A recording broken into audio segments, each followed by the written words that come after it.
Hey guys, GHAZZY TV here with another YouTube video to talk about Last Epoch's first impression of the 1.2 cycle. People keep asking me in chat ever since the launch about how, well, the question has really been whether or not this is better than Path of Exile 2, which one I'm enjoying more, etc., etc. We've been live for the past 18 hours or so, 15 of which have been spent in the game.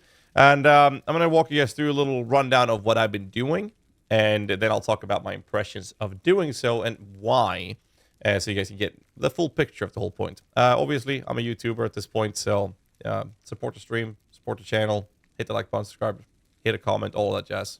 Let's move on with the video. Essentially, the 1.2 cycle has been entirely focused on endgame, which is the whole woven faction for the Weaver tree with a full skill tree for this. They basically made the replayability and longevity of the end game significantly better. I'm having a lot of fun with that mechanic, with these cemeteries and tombs that you can encounter. Like, the whole end game is just way better. Crafting has been vastly improved, and monsters in general. Like, every time you go into a map, it's not hollow. They made some quite drastic improvements on the side of this for the end game content as well. It just feels well-rounded compared to previous iterations. Now, the downside from the changes, in my opinion, is that they did a massive patch notes, and most of which was covering changes to the whole Sentinel. Now, there were some changes that I was kind of keen to trying out, which had more to do with minions, but outside of that was very minimal. And they've added some new cool things, like new skills and whatnot. For example, Heart Seeker, which is super OP, apparently. And there's some other cool things that you can do with the VK build. The problem I have is that if the Sentinel itself isn't really something that is up your alley, then very little has changed. Like, very little has changed. The same builds that were high-performing meta, if you will, in the previous cycle or season, it is more or less the same performance or similar performance right now, which means that if you don't like those changes and you're not a big fan of bow builds or like Heartseeker, for example, like myself, then the choices for high-end performing meta builds, if you will, are very limited and for the most part the same. Now, there's a couple of outliers to this, I will grant you that, but I feel like it's more of the same. And to me, that feels like the endgame is made much better, but for me to play that in the most effective way, which is something most of us ARPG players do like, I have to do something that I've done for a year already. That's kind of how I feel about it. So as a result, I decided to do something different. I was playing the Sentinel leveling guide we have on Ice Events. Fucking insane, by the way. That build, the leveling build, by the way. You can push empowered monos with the leveling build, which is kind of crazy how good that is with the changes that's happening. I wanted to try out a small change that did to forge weapons and decided to do something that has not been done before.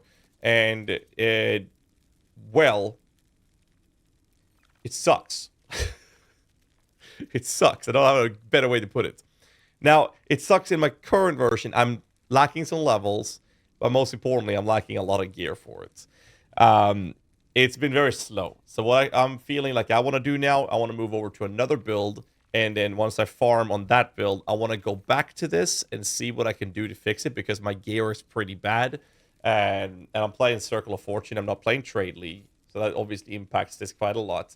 Been very unlucky with these two runes to change the exalted item modifiers. I literally have a bunch of these phalanxes ready to pop, but I've failed, I don't know, tons of these, 6 or 7 of these, which is a 25% chance to hit, and I failed 6 or 7 of them. And I got myself a pair of gloves ready to pop because I wanted to see if melee attack speed would solve the bad feeling of the build in the current state. I'm in Empower and Bonus at the moment. The build's hilariously tanky though, so there's that, but I need to make it do more damage to feel comfortable. So I have this, but I got myself 2 pairs of Mailing Zubris, tier LP0, and popped them in an egg, both of which failed. So I'm like, okay, a little frustrated, but it's fine. Because the thing is, I'm actually enjoying the endgame content. I'm having fun with it, but I do fear that the thing that's gonna make me stop enjoying it on the long term scale is the builds that interest me. I've already done them multiple times over for a very long time, and that feels like it's kind of disheartening to do it all over again. And I don't know how else to describe it.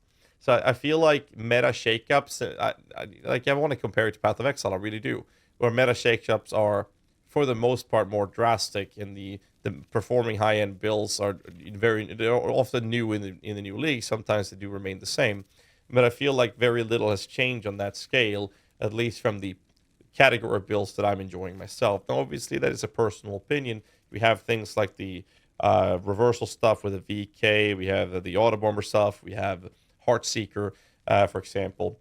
But those don't interest me. But you can play the Falconer just like you did last time. You can do Warlock stuff just like you did the last time. You have the Wraith Lord, which is barely changed at all, which is performing just like before, which can reach up to 5,000 corruption or even higher. It's just the same thing, right? So that's kind of my issue with Last Epoch right now. So which game do I then consider better, Path of Exile 2 or Last Epoch? Because people keep asking me about this. And the answer is very simple. Both games have extremely bad flaws on different things. One of the things that I would consider extremely bad flaw is the lack of replayability when it comes to different endgame performing builds, which is something I would like to see in ARPGs to make them feel refreshing. Whereas PoE 2 has, we changed Spark and Monks for Lightning Spear, so it's the same thing. Emotional, damn it!